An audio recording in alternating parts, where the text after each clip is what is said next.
What if the biggest threat to your organization isn't the breach you can see, but the one you're quietly training your AI to create?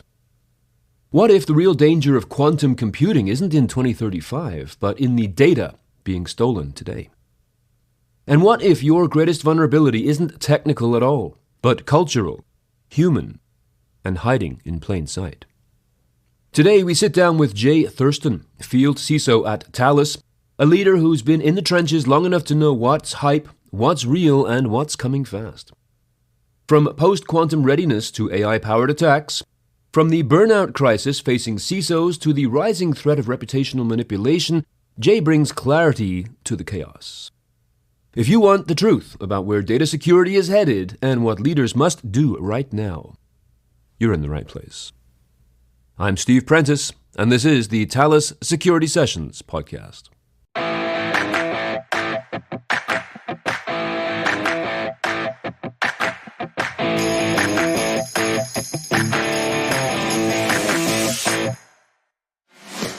To help us dig through this multifaceted thread, it is my pleasure to sit down with Jay Thurston today.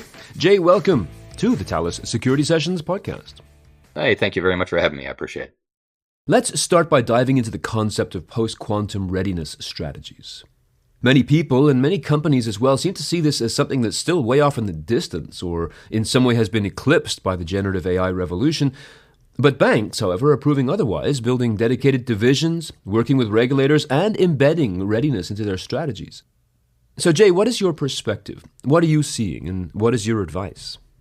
It's very interesting. I visit different companies all the time and talk to different CISOs of different industries. And you're right, banking is by far kind of heading the charge here.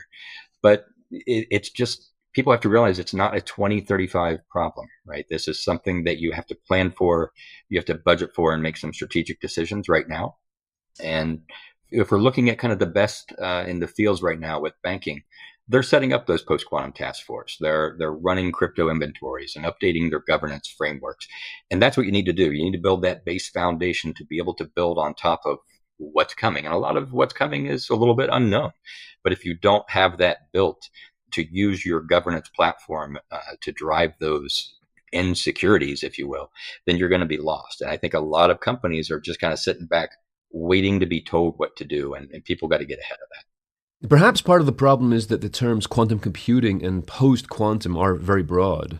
Yeah. And with any type of forced exchange, there's always that fear of the magnitude, an upheaval to an organization's already complex system and culture. Is this still the case, Jay? Are companies still facing and maybe even dreading a long list of tasks and investments to be ready for a post-quantum economy? I think a lot of organizations, when they heard that before, they thought, well, we got to revamp everything, like hardware. All the technology has to be refreshed, revamped, and that's just not the case anymore. There are some nuances, right? If someone is in a business where payments are highly transactional, yes, those are probably going to need to be upgraded as far as the HSMs, what can handle that kind of throughput and what can't. And by HSMs, you're referring to their hardware security module, is that correct? Right. But if you're just talking data itself and something that might get refreshed on a 24-hour basis, you really don't need to refresh your hardware right away. You do need to refresh your post-quantum algorithms to make sure that they do address what's out there. And you can do that today. I think that's the important part that I'm trying to get out to these customers is that these are things that if you don't do it today, you're going to continue to have that harvest now, decrypt later issue impact you. And even though you can't do anything with it right now, it's good to get ahead of that game and at least feel secure that, okay, once we have quantum algorithms in place, we're just that much more protected and that much more ready. Implementing new technology and procedures must also generate additional data sovereignty concerns, no? Certainly not the post-quantum algorithms, just updating those do not. But when it comes to upgrading HSMs, it won't be any different than the refresh of HSMs that you've had to do in years past, whether that's you refresh them every 5 years, whatever it might be. Within Thales, we've built our own HSMs, meaning we actually built the chips themselves. So we took the concern all the way up to that data sovereignty perspective of who built the chips and in what country. So we were very concerned and ensure that we have that kind of protection end to end. So that's kind of our strength, I believe, when it comes to post-quantum. Let's look now at the current elephant in the room, which is generative AI, of course. Everybody and everything seems to have been impacted by it. And it has, of course, ushered in a new era of AI-enhanced threats that have created a world where both sides are using it. Attackers are already using it to create code and scripts and bot armies and better phishing emails, for that matter. Obviously, organizations and security vendors are also incorporating AI technology into their exposure management and defense in-depth positions. So what are your thoughts about the fact that it seems that everywhere you turn, every day there's a new threat, AI generated, to the point that alert fatigue may be taking over? How can organizations stay safe and sane during this time of exponential change?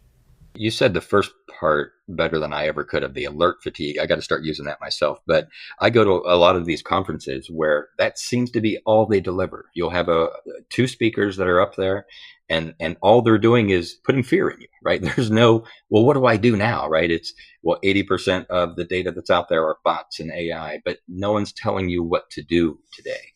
And I think what most companies have to do is reel it way back, not worry so much about all of those accelerating scare tactics, and figure out where your data sets live, and do you have a good understanding of what those data paths are, and are you protecting them?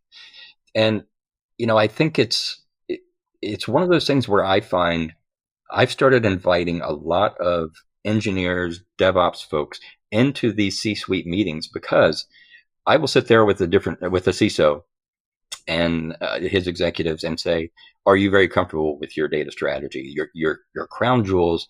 Do you know that they're protected? And inevitably, most of them will nod their head yes. And then when I look over at the engineers or DevOps folks, they wouldn't be very good poker players, because they're kind of pulling the face like, no, wait, we're not. So I think that's something where I'm not trying to do a gotcha to them, but I'm just trying to have an open, honest conversation about what you're being told from a reporting standpoint might be different than what reality is.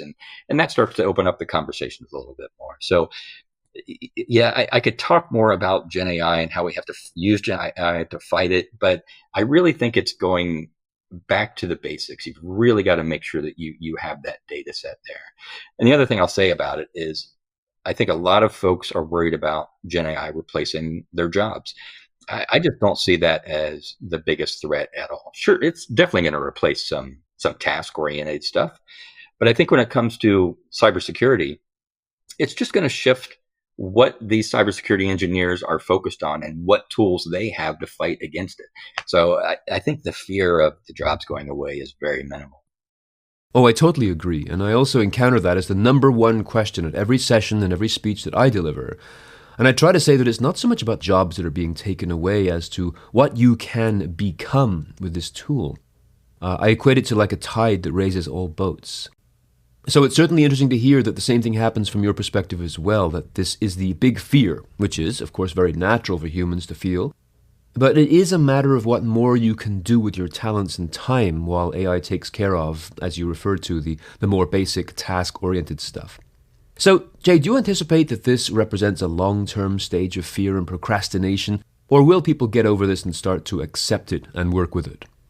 I think they will get over it. I do think when it comes to what I talked about in the beginning, which is stop the fear tactic and start telling me what I can do about it. If you get those automated risk signals in place, the continuous monitoring, and those data-centric AI controls, specifically around governance, making sure that you govern those controls and you understand them. Yes, it might take an entire new dedicated team to do that. But I think once you have that structure in place and you have the toll gates to allow some of those tools in and understand what data is going out, I think a lot of that fear will start coming down. But it's going to be fast-paced for sure. We had a guest on here just a couple of episodes ago. He goes by the name of FC, and he is an ethical hacker. He gets paid to break into places and to test the vulnerabilities of a physical organization like a hospital, or even of software and open source software. His job is to think like a criminal, right? He's a professional red teamer. Yeah, right.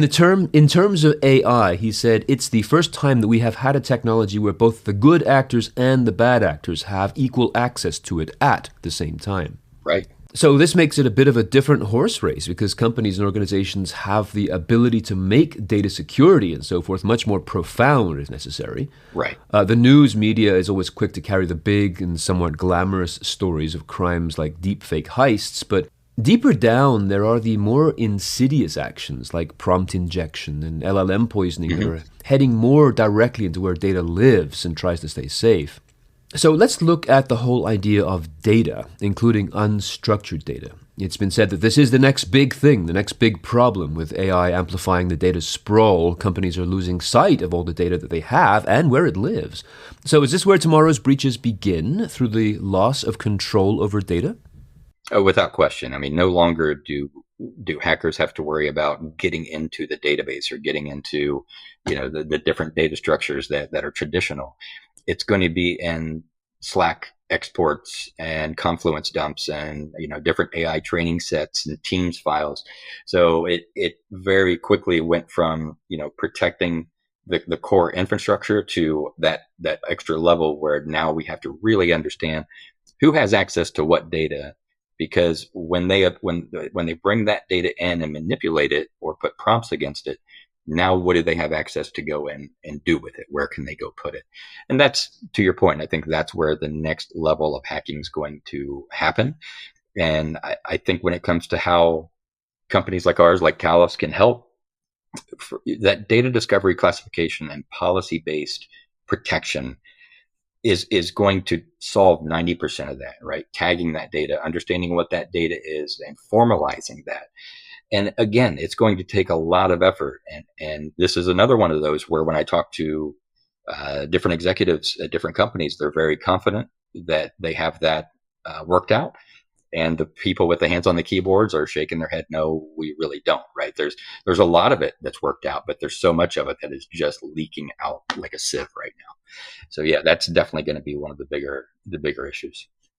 Is there also a potential for a type of feedback loop here in which good data can be collected and not just stolen, but also corrupted and fed back into the system? Yeah, I think it's all of the above. And it also includes any kind of prompt results that come out of there, right? So if we're using AI and the problem with some of this is some of that data isn't even going to be accurate, right? So some of it's going to be very important and very classified, but some of it isn't going to be accurate either, right? We still haven't made that kind of a technology leap yet. So we've got to be very careful with, even if it's not a hacker that gets a hold of it, that unstructured data, if it gets put back into a system of record, how much can we trust that data? I think that's an important part of that data flow, understanding what we can do with it and how we validate it going forward, because it's not just hackers we're worried about. It's the level of trust we have with the data itself. One of the elements about AI that doesn't get discussed quite as much is how many jobs it will actually create, simply to keep tabs on the legitimacy of every part of the cycle, from prompt engineering all the way through to quality control, through to data governance. Totally agree. Yeah. And I do feel it's going to be, like I said before, you're going to feel a lot of that, the data governance. A lot of companies now have a CDO, a chief data officer, but a lot don't. And so that's going to open up across the board. So at the executive level, you're going to have that. And then, of course, they're going to have structured teams underneath them. So just like we talked about before, it's not about losing the job. It's just stay educated, stay focused, and there will be roles out there for you. It's just going to be a little bit different view.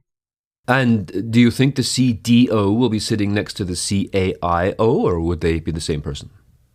I think it depends on the size of the company. And that was a very big topic of discussion at one of the Gartner events that we had. And you would have it was a C-level seminar.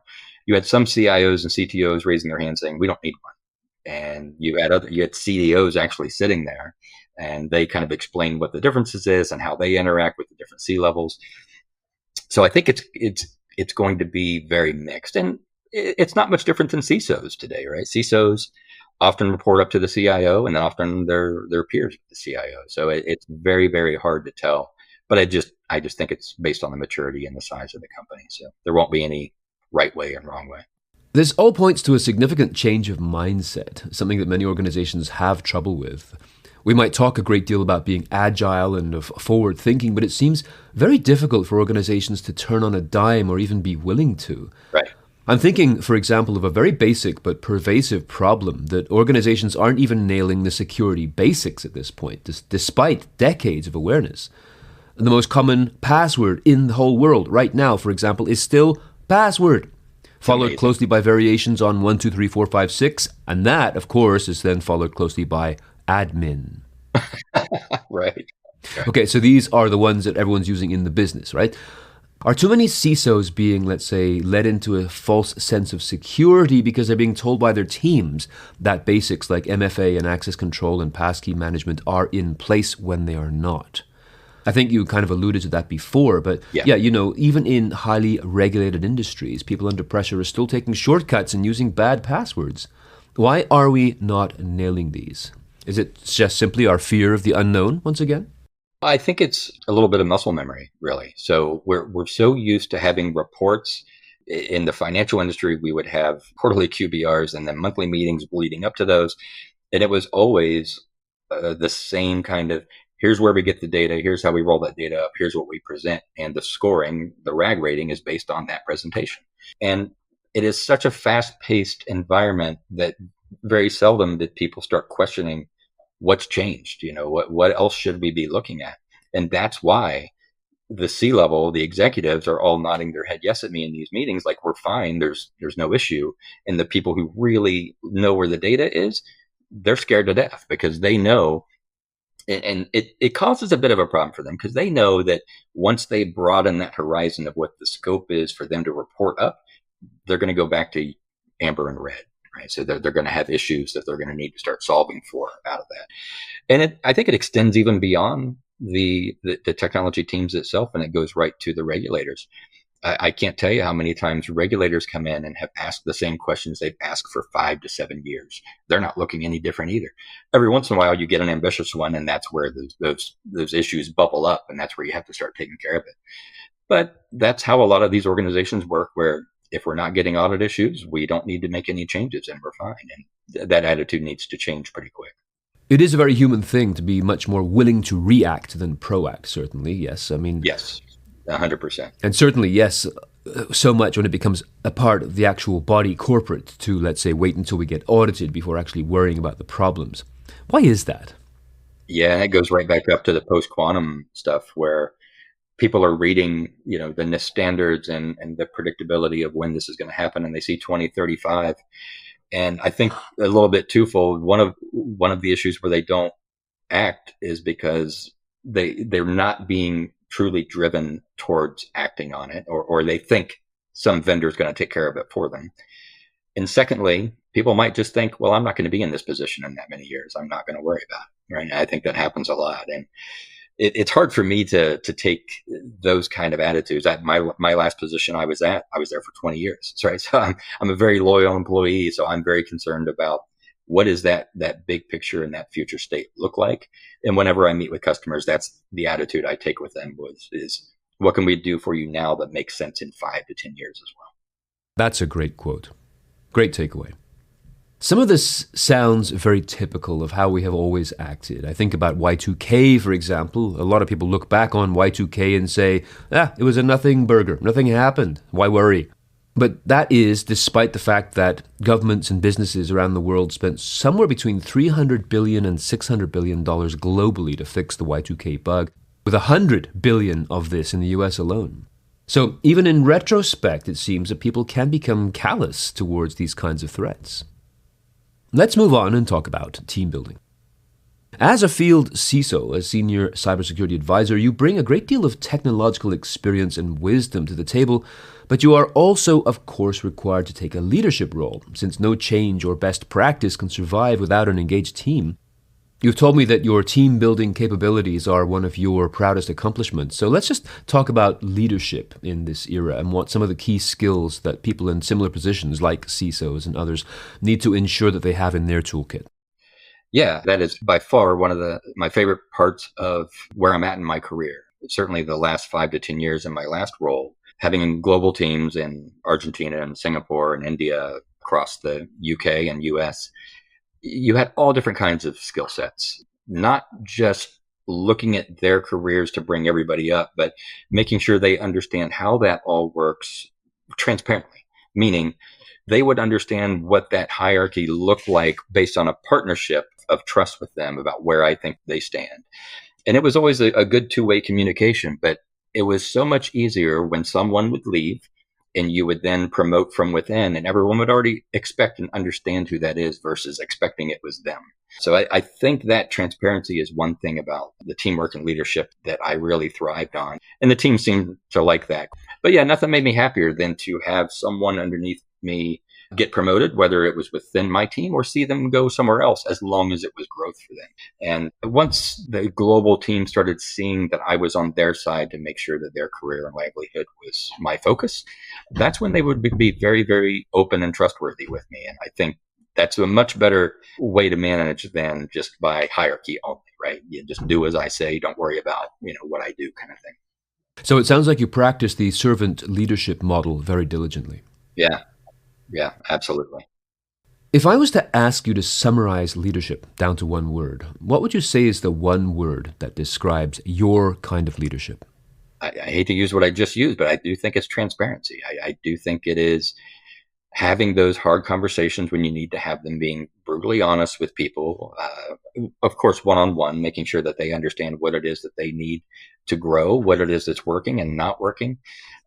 And sometimes you can hurt people's feelings with those kind of things if they're overly sensitive, but they're not going to grow and they're not going to change if you don't have those conversations. So I think transparency would be. Continuing on with the leadership component, let's look at CISOs and their own career paths.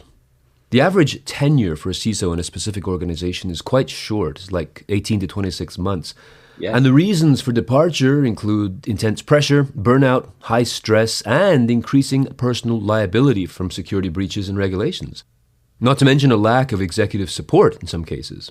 So aside from this being a tragic fact unto itself, the departure of a CISO and the eventual hiring of a replacement must mean that an organization goes into a holding pattern for a number of months, not only in terms of nuts and bolts security, but also in building trust and establishing leadership. So what is your advice for when companies are forced to face this type of transition between CISOs? It does, to your point, go back to leadership. And if it is known, and if it's kind of a proven fact, which I think it is, to your point, that it's an 18 to 24 month tenure, I think it's very important for the companies and the teams for that CISO to have a very clear line of who's next, right? And make sure that the current progress is very well documented and the current goals are documented. Because if someone comes in new, which often happens, right? It's not always that someone's going to get promoted from within. In fact, it's probably only maybe 20% of the time. But when someone comes in new and you don't have all of that documented and shown what that next 1 or 2 years looks like, that person is almost always going to want to put their stamp on it and make some changes.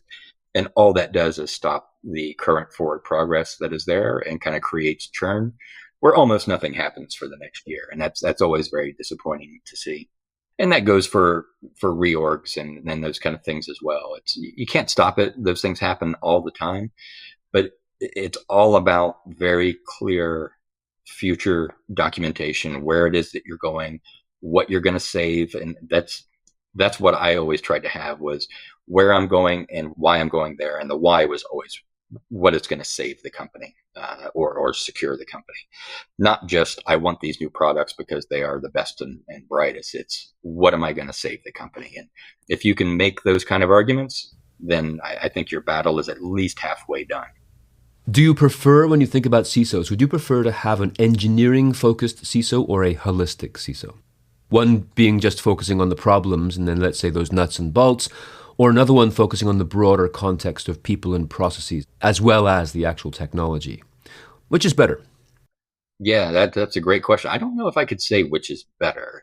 I do, kind of just like you just did there, whenever I'm kind of coaching our Thales staff when they're going to go meet a CISO for the first time, I do tell them there's a couple different kind of CISO, and this will sound bad, but I don't mean it bad, but like CISO egos that are out there. So some of them are in the weeds, very technical kind of CISOs, love to understand the nitty gritty of things. And others are the kind who just have their subject matter experts that, depending on the topic, they will pick and pull each one of those in. And so I don't think there's really a better or worse out of those.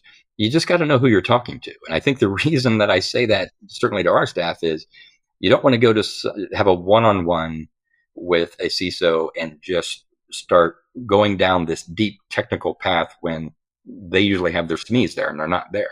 They're going to tune out immediately. So you got to kind of understand who it is that you're talking to be able to understand how to address concerns and how to address going forward. And what are they looking at? That global picture of the entire organization, or just these products that we're talking about today? So I'm not sure that really answers your question, but it's hard to say which is best.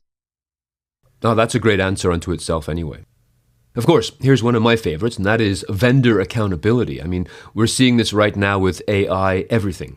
Again, going back to what our guest FC said in the previous episode, do you need AI on your electric toothbrush? Really? Vendors are rushing products into market without fully testing them across real-world environments. But as you wrote to me in preparation for this interview, quote, security isn't about being first, it's about being right. As a field CISO, we focus on strengthening trust by ensuring that Thales holds itself to the same high standards through testing, due diligence, and innovation that prioritize reliability over speed, end quote. So how do we make that happen when vendors want to make the sale and organizations often want to believe in the power of that next new exciting technology?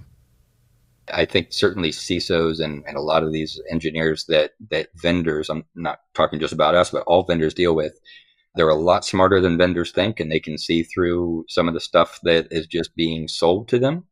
And I think my job is to make sure that the customer never feels sold to. Right? I want to make sure that they truly feel like we are a partner there.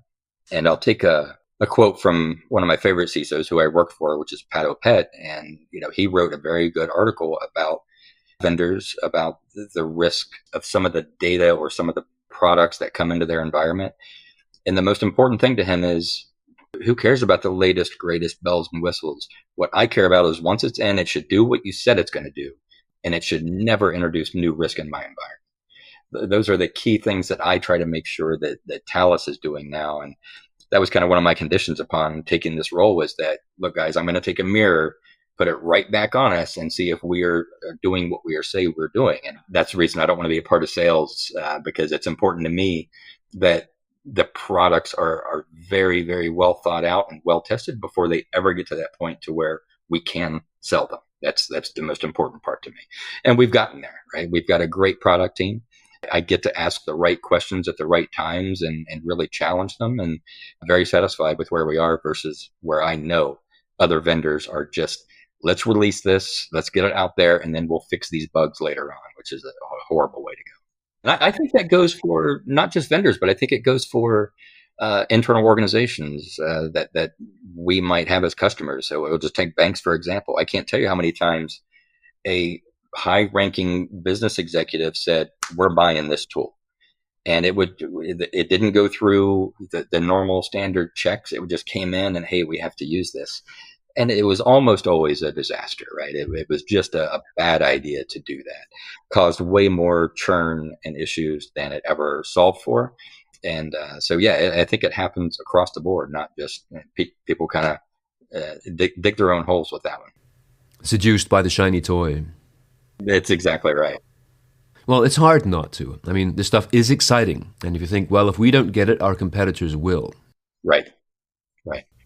So our last topic for this conversation, reputational risk. This in many ways matches technical risk, and an example that you offered is the Instagram accounts belonging to professional athletes, where bot-driven content can be used to make the player look bad and to erode team value. Now, clearly, social media doesn't have the same types of barriers. You don't have to hack into the account. You can create chaos and financial loss simply by manufacturing noise around and upon it. So that's an interesting challenge. How should organizations approach the concept of reputational risk as a tangible threat? Yeah, that's one that I think we are all definitely kind of on our heels with a little bit, because we don't know what's coming with the deep fakes. How can someone shut down or put down the reputation of a business without ever touching the infrastructure? And I think with one of the NFL CISOs that I talked to, that was a real eye-opener for me when he said that, the players themselves, that's the face of the company. That's the value of those companies. Those Instagram accounts were getting hacked, and they were putting political things on there that were very sensitive at that time. And they had to really take action. And I've yet to meet with him yet to figure out exactly everything that he did, but I can't wait to, because I want to really dig into How did you manage that going forward? And was it just a matter of trying to make the accounts much more secure from a password perspective, or what is it you did?